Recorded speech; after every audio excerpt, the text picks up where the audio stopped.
What would you do if you saw a child on TV looking straight into the camera crying and saying, "Hi, Dad. My mom is dying. Please find me before it's too late," and that child had your eyes?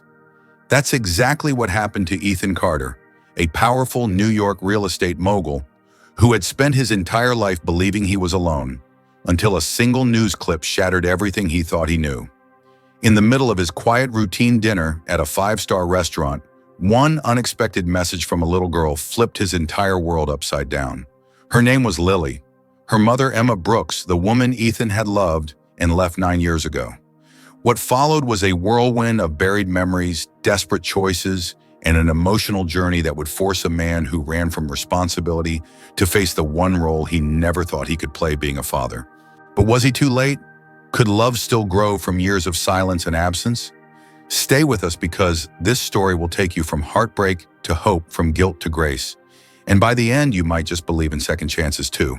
Ethan Carter wasn't paying much attention to his steak. He sat alone as always in his usual corner of the luxury Manhattan restaurant. His plate barely touched red wine swirling in a half-empty glass. The city buzzed outside the tall windows, but inside everything was polished silence, until the TV mounted above the bar flickered to a breaking news alert. He looked up absent-mindedly. A reporter stood outside a modest brick building with a fading sign, Sunrise Haven Orphanage. Ethan was about to look away when the camera shifted and froze him in place. A little girl, no more than 8, stood among a group of children. Her eyes were wide and filled with tears, her voice trembling but clear. "Hi, Dad," she said directly into the camera. "My name is Lily. My mom, Emma Brooks, is very sick. Please come to Sunrise Haven before it's too late." Ethan's heart stopped. His wine glass clinked against the table as he slowly set it down. The little girl's face, those deep brown almond-shaped eyes, his eyes. He leaned forward, transfixed. The camera cut away, but it was too late. Something inside him had already cracked open. Emma Brooks, a name he hadn't heard in nearly a decade, a gallery assistant in Brooklyn. Wild curls, a gentle smile, and a way of talking about life like it actually mattered. They'd spent 3 months together, intense, real too real. She talked about family he'd run. And now that name, that child. He didn't finish his meal. He barely remembered getting into the back of his town car. "Turn off the route," he said to the driver. "Take me home. Now." Once inside his penthouse, Ethan poured himself a glass of scotch with unsteady hands. The city glittered below him, alive and indifferent. But he couldn't stop seeing her face.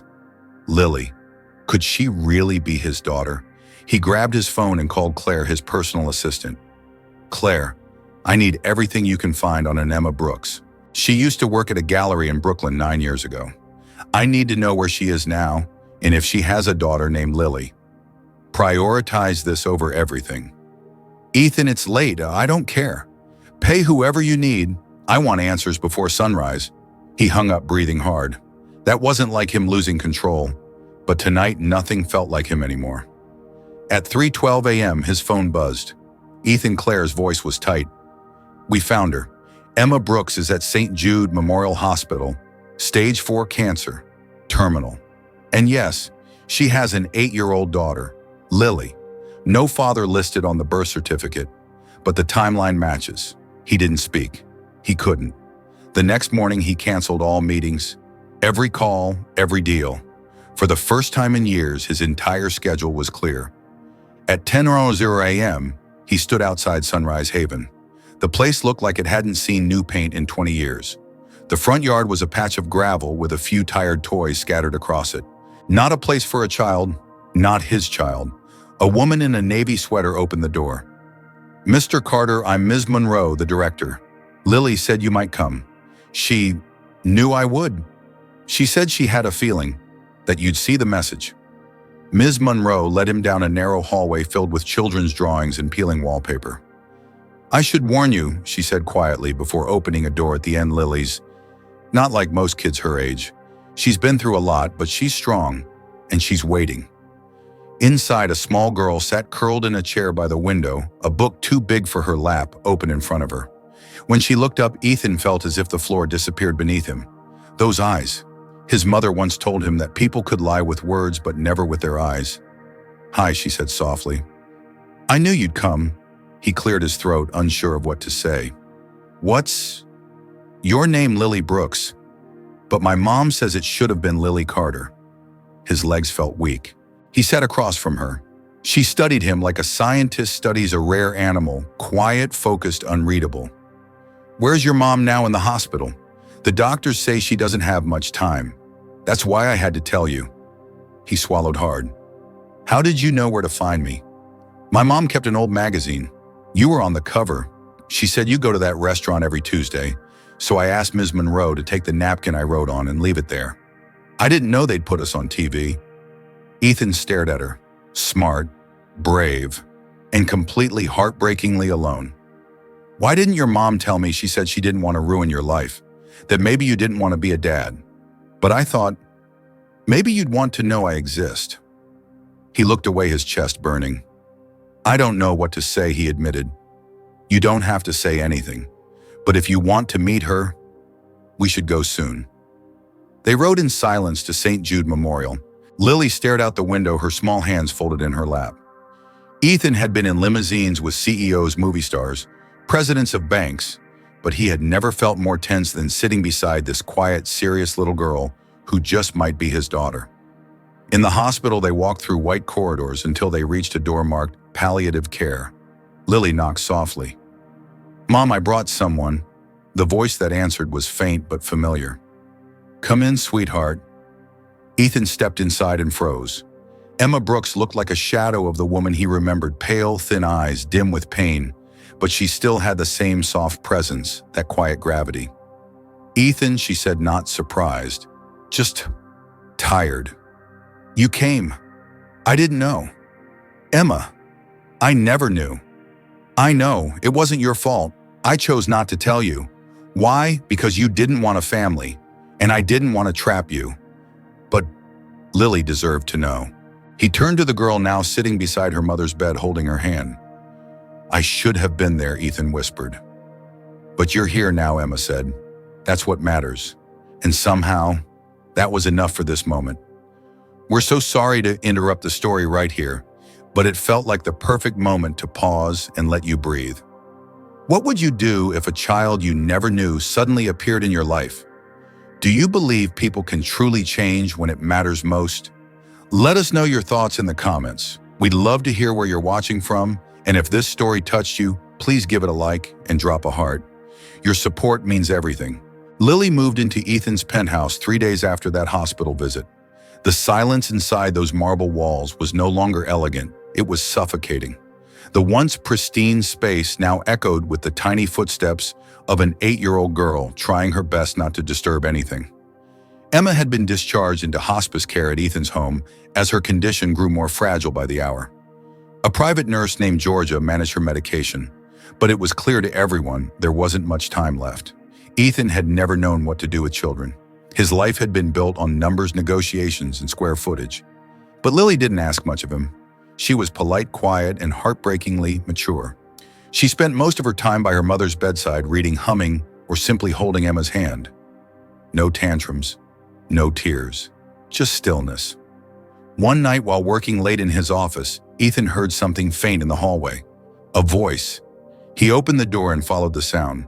Down the hallway, sitting cross-legged on the floor in her pajamas, Lily was singing, softly, a haunting melody that stopped him cold. He recognized it. Paloma Negra, a Mexican folk song. His mother used to sing it when she thought no one was listening. He didn't move. He didn't breathe. When Lily finished, he clapped quietly. She jumped, startled. I'm sorry, she said. I didn't mean to wake you. You didn't, he replied. I didn't know you could sing like that. My mom taught me. She said it was her favorite song when she was little. It was mine too. Lily looked at him, eyes wide. Do you sing badly? She giggled, and something about that sound pierced through the loneliness Ethan had worn like armor for years. Could you teach me that song, he asked. Really. That night in the dim hallway, father and daughter sat side by side for the first time, not as strangers, but as something resembling family. Her voice carried through the walls. His voice cracked and wobbled, but Lily didn't mind. She just smiled and kept singing. In the days that followed, Ethan started doing things he'd never imagined himself doing. He canceled meetings, painted the guest room with Lily in her favorite colors sky blue and sunshine yellow, bought her a notebook to write lyrics in, let her draw with marker on the fridge. And at night he sat beside Emma's bed just to be near the woman who had given him something he didn't even know he'd needed, his daughter. And then Emma died. It happened on a Tuesday morning while Lily was at school and Ethan was on a call. The nurse came in with a calm voice, a practiced tone. She went peacefully, no pain. Ethan stood in the middle of his living room and listened to the silence that followed. For a long time, he didn't move. When Lily returned home, she dropped her backpack and looked at him. "It happened, didn't it?" He nodded. She sat on the couch staring at a patch of yellow they'd painted together on the wall. "Did she suffer?" "No," he said. The nurse said it was peaceful. Lily didn't cry. She didn't scream. She just sat, and Ethan, for the first time, didn't try to fix it. He just sat beside her, holding her hand. But something shifted after the funeral. Lily withdrew. She stopped singing. She did her homework in silence. She said yes, no, and thank you, and little else. Worried, Ethan reached out to Patricia Reynolds, the social worker overseeing Lily's custody. "She's grieving," Patricia said. "But Mr. Carter, I need to remind you, your custody is still temporary. The court needs to see that Lily is emotionally safe and supported. Otherwise, what we explore alternative guardianship options." The words hit Ethan like a punch to the gut. He hadn't expected to care this much. But now the thought of losing Lily was unbearable. He tried everything. He made pancakes from scratch, learned the chords to Paloma Negra, even bought a beginner's piano. Still, Lily remained quiet. Then one morning she finally spoke. "Do you want me here?" she asked, eyes locked on his. Ethan blinked. "Of course I do." "Or are you just doing this because Mom asked you to?" That cut deeper than he expected. He walked to the piano and sat down. "I didn't know how to be a father, Lily," he said. "When your mom told me, I was terrified. I thought I'd ruin your life." She sat next to him. "And now," he said, pressing a shaky key, "I can't imagine this house without you in it." She hesitated. "Can you play the song? I can try." She gave a small smile. "Then I'll sing it again." Her voice returned, fragile at first, then stronger. And with each note, Ethan felt something return to him, too, hope. We're so sorry to pause the story here just when things are finally opening up between Ethan and Lily. But we'd love to hear from you. Have you ever lost someone and found healing in an unexpected place? Do you think love can be learned, not just felt? Let us know in the comments and tell us, what country are you watching from? If this story moved you, we'd be grateful if you gave it a like and tapped that heart. It helps more than you know. Right now, it started with a knock on the door. Ethan opened it, expecting a delivery, but standing there was a man in his 40s, with deep lines around his mouth and a guarded expression. His suit was wrinkled, but his presence was steady. "You must be Ethan Carter." Ethan narrowed his eyes. "Who's asking? My name's Ryan Brooks. I'm Emma's brother. I'm Lily's uncle." Ethan's chest tightened. He hadn't heard a single mention of Ryan from Emma. Lily never spoke of him. And now here he was, unannounced, standing in the doorway, like a ghost from a part of Emma's past Ethan had no access to. "I just found out my sister passed," Ryan continued. "I was working overseas. If I'd known sooner, I would have come back." Behind Ethan, Lily peeked out from the hallway. She wore a soft pink hoodie and held the edge of it with both hands. "Who is it?" she asked. Ryan softened at the sight of her. "Hi, Lily. I'm your Uncle Ryan." Lily blinked at him. "I don't know you." "I know, and that's my fault. But I'd like to change that." Ethan stepped forward, gently placing himself between them. "Maybe we should talk in private." Lily returned to her room and Ryan followed Ethan into the living room. He looked around the newly painted walls, the piano, the photos of Lily and Ethan scattered on the shelves. "I'm not here to start a fight," Ryan said, "but I am here to say I want custody." Ethan's heart dropped. "Excuse me, I'm family. Blood. And you didn't even know she existed until a few months ago. I've got a steady job, a house outside the city. No reporters, no media circus. I can give her a normal life. She has a life here, one she chose." Ryan looked him straight in the eye. "She's a child. Children don't get to make legal decisions. Judges do. What followed was a blur of court documents, legal calls, and the cold reality that no matter how much love Ethan poured into building this new life, it still wasn't official. The hearing was set for 3 weeks later. Those 3 weeks were a war within Ethan. He didn't know if he was good enough, if his love still clumsy and new could compete with what the law might favor. But he also knew this every morning when Lily sang in the shower, when she called him dad without hesitation, when she asked for help with piano chords or tucked her hand into his at bedtime. He wasn't playing the role of a father. He was one. In the courtroom, Lily sat between 2 lawyers and a social worker, her feet barely reaching the floor. Ethan stood on one side, Ryan on the other. The judge, a silver-haired woman with thoughtful eyes, listened to both cases. Ryan's lawyer emphasized stability, blood relation, a clean home away from the media spotlight. Ethan's lawyer leaned into emotional connection, growth, bonding, transformation. And then the judge turned to Lily. "Sweetheart," she said gently, "do you know why we're here today?" Lily nodded. "To decide who I live with." "And who do you want to live with?" Lily stood up. Her voice was small but clear. "I want to stay with my dad."